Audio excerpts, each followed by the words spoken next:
Bersama saya Budiman Tanurjo di Satu Meja The Forum. Prof. Triatni Marto Senjoyo.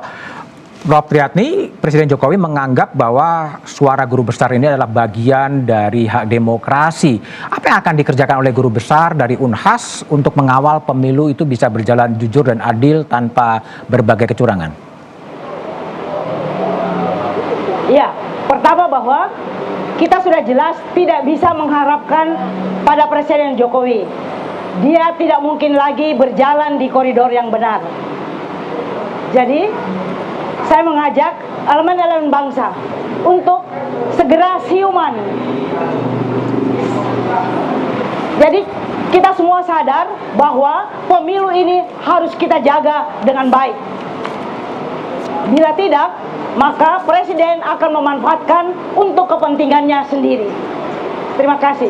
Oke, baik. Prof. Hotman, jadi gimana kalau suara dari UNER dan Universitas ini kemudian hanya didengar saja tanpa ada respon? Ya, kalau kita telah menyuarakan secara moralitas, ya, dalam satu konteks kebebasan akademis kita sudah suarakan keresahan kita untuk mengingatkan pimpinan tertinggi ini supaya kembalilah ke jalan yang benar, begitu loh, supaya konsolidasi demokrasi ini masih bisa kita bangun lagi. Karena kalau tidak, pemilu ini saya kira akan kehilangan legitimasinya. Saya khawatir kalau orang beranggapan bahwa sistem demokrasi kita melalui pemilu ini tiba-tiba tidak dipercaya orang. Dan bagaimana kekuasaan yang akan berjalan yang sebagai pemenang pemilu itu, bagaimana dia menjaga kekuasaannya kalau legitimasinya sendiri. Dan kita sudah tahu sekarang kan proses kata-kata menyatakan ada produk gagal reformasi, ada anak haram konstitusi. Kalau itu berjalan sepanjang kekuasaan, kalau menjalankan kekuasaan, saya kira keabsahan dan legitimasi itu kembali lagi. Kemudian kita nggak punya percontohan yang baik. Bagaimana seorang politisi yang benar, bagaimana seorang kepala negara yang benar. Kalau kita sekarang ngomong, kita anti korupsi, adakah kita bisa memberi contoh siapa tokoh yang bisa kita katakan dia betul-betul tidak pernah korupsi? Kan nggak punya kita. Kalau di kepolisian orang selalu menunjukkan, oh saudara Pak Hugeng. Tapi yang lain, dalam segala macam segi yang lain, bagaimana kita membangun kesadaran integritas dalam diri kita kalau kita tidak punya percontohan untuk menyebutkan sesuatu dalam konteks berdemokrasi. Kita sudah bicara soal demokrasi, kita berupaya melakukan konsolidasi demokrasi selama reformasi ini, tapi tiba-tiba kita kayak ada pembalikan begitu. Oke, baik. Konteks yang lain, itulah problem yang sedang kita hadapi sekarang ini. Baik, Prof. Hotman. Prof. Kunchoro, saya ingin dengar respon Prof. Kunchoro seandainya suara guru besar ini kemudian dicuekin saja oleh istana. Gimana respon Anda? Oke, baik. Satu, kita sebagai saudara kandung Universitas Gadjah Mada, alma mater, sudah melaksanakan kewajiban kami mengingatkan Pak Jokowi. Yang kedua, kalau tidak didengar, ada dua risiko yang menurut saya cukup berat. Yang pertama adalah karena ada pembangkangan pada Pak Jokowi. Dan sekarang akan muncul itu. Dan apa? Barangkali kemudian menteri-menterinya dan sebagainya, dan karena problem yang kita bisa melihat bansos keluar sekian itu sudah sekian triliun itu informasi yang didapatkan itu sudah bagian dari pembangkangan. Bahkan fakta di masyarakat, Pak Jokowi ke Gunung Kidul, ketika mereka datang ke sana, masyarakat membentangkan spanduk dengan tulisan yang pembangkangan. Kemudian yang berikutnya adalah kalau dia tuh seperti itu, yang paling saya takutkan adalah kalau chaos. Kenapa? Tadi teori frustrasi agresi. Semakin masyarakat frustrasi, semakin tidak didengarkan, masyarakat akan semakin chaos. Dan ini tidak akan berhenti di sini, Mas. Kenapa? Karena tadi dijelaskan oleh Mas Hotman, bahwa kasus anak haram kasus ini, apakah itu akan berhenti? Tidak. Itu nanti akan berlanjut, karena itu adalah titik lemah dari sistem pemerintahan yang akan datang. Sehingga itu akan dikejar terus. Dan ini akan menjadi persoalan yang akan pernah selesai. Tapi kalau Pak Jokowi mau mendengarkan, kemudian meminta maaf, selesai, husnul khotimah. Baik, baik. Prof. Tuti, jadi gimana kalau UI melihat setelah disampaikan petisi, Lalu gimana kalau ini, harapannya apa sih sebetulnya dari Guru Besar UI terhadap istana itu sendiri? Ya, pertama dalam seruan kami, seruan kebangsaan kami, memang kami tidak sebutkan nama-nama presiden, nama Jokowi, tapi kami membuat dengan sangat halus sehingga banyak mahasiswa, loh kok begini amat sih, lemah amat ya. Karena kami berharap bahwa dengan kata-kata yang halus itu, maka para pejabat ini bisa mendengar lebih baik lagi. Kita minta agar mereka kembali ke koridor yang sudah ditentukan sebelumnya. Kalau dicuekin gimana? Kalau dicuekin itu ada tuh. Kalau dicuekin Anda udah berusaha, apa ya, masa kita suruh berdoa saja, kan ada begitu kan di dalam. Tapi buat saya sangat tidak berharap bahwa kita akan seperti angin lalu saja. Tadi kalau kita lihat memang Pak Jokowi mudah-mudahan tadi sudah bikin itu kan statement berhenti kampanye, ya. Dan saya berharap itu diwujudkan, bukan hanya disampaikan. Nanti Pak Rumadi yang bertugas untuk memastikan bahwa itu diwujudkan oleh Presiden. Dan kemudian tidak berhenti di situ.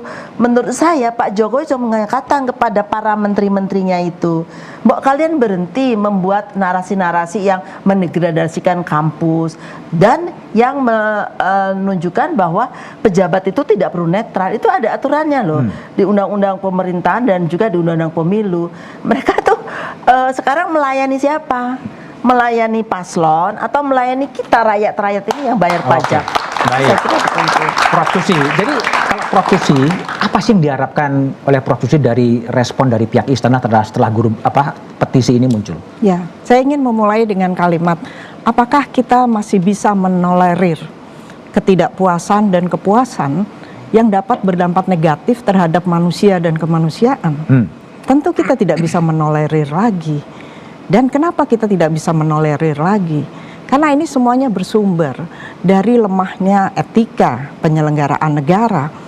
Satu perbuatan itu secara moral dikatakan baik apabila dia dipandang sebagai sebuah kewajiban untuk menjalankannya. Dan kewajiban, dan ketika siapa yang bisa menilai itu, yaitu etika. Tetapi ketika terjadi percampuran berbagai hal, maka kita akan bingung apakah ini kewajiban ataukah ini untuk kepentingan diri sendiri atau self interest. Persisnya respon dari Prof Tuti terhadap istana apa? Itu respon yang saya inginkan adalah karena otoritas, karena keberhasilan penyelenggaraan negara ini, legitimasi kepemimpinan itu ada di tangan penyelenggara pemilu dan otoritas negara. Maka saya ingin menyampaikan sebagaimana yang tadi disampaikan oleh Prof Tuti, Presiden sebagai kepala negara, sebagai kepala pemerintahan harus secara clear mengatakan kepada para bawahannya, kepada para pembantunya, baik menteri, TNI, Polri, untuk mengatakan stop apa? Memberikan komentar-komentar yang mendegradasi kampus, mendegradasi dunia perguruan tinggi, dan itu dinyatakan di dalam ditindaklanjuti oleh perbuatan-perbuatan konkret. Kalau masukannya seperti itu tapi diabaikan? Kalau itu diabaikan, maka rakyatlah yang akan menentukan pilihan. Pada akhirnya rakyatlah yang akan menentukan. Prof Rumadi, ya, sudah banyak harapan. Gimana Anda merespon harapan dari guru besar ini? Kami senang dengan respon dari guru besar semuanya. Kami sangat menghargai dan terima kasih sudah memberikan mengingatkan pemerintah. Ini saya kira hal yang memang harus terus menerus kita buka ruang-ruang seperti ini. Itu yang pertama. Kemudian yang kedua, kalau yang terkait dengan pemilu sekarang ini sudah berjalan, kita tidak mungkin mundur untuk pelaksanaan pemilu meskipun berbagai macam dinamikanya kita sudah tahu. Pada ujungnya nanti masyarakat yang akan menentukan, rakyat yang nanti akan menentukan di tanggal 14 Februari nanti. Tapi saya juga berterima kasih kepada semuanya masyarakat, mari bersama-sama untuk menjaga dan memastikan pemilu ini bisa berjalan dengan jujur, tidak ada intimidasi dan lain sebagainya gitu. Tapi respon persis konkret dari istana menanggapi kegelisahan guru besar itu sebenarnya apa? Kalau yang tadi yang saya sampaikan Mas, bahwa kalau yang terkait dengan hal-hal yang kritik terhadap kebijakan misalnya, implementasi kebijakan, kami melihat pada aspek mana bisa perbaiki. Tapi kalau yang terkait dengan misalnya soal etik segala macam tadi kan yang diputuskan Mahkamah Konstitusi segala macam ini kan prosesnya sudah jalan. Tidak mungkin kita menghentikan proses pemilu. Kalau proses pemilu sampai berhenti, ini justru cost-nya terlalu tinggi untuk bangsa ini. Etik itu bansos itu etik, Mas. Oleh karena itu, kalau yang terkait dengan tadi itu ya soal kebijakan, kritik ini politisasi segala macam, kami sangat terbuka melihat mendengarkan semua masukan-masukan itu. Jangan dikira bahwa kami menutup telinga, menutup hati dengan semua kritik. Enggak, kami mendengarkan, memberikan apresiasi termasuk yang disampaikan oleh Prof. Kuncoro dengan berapi-api. Kami menghargai, Prof. Jadi jangan khawatir kemudian kami marah dengan kritik-kritik itu, enggak. Baik. Dan kami memastikan bahwa kritik ini bukan tidak ada artinya. Ini ada artinya. Bagi bangsa ini sangat berarti. Baik, Prof. Rumadi, Prof. Susi, Prof. Tuti, Prof. Triatni, Prof. Hotman, dan Prof. Kuncoro, terima kasih telah bergabung di Satu Meja The Forum.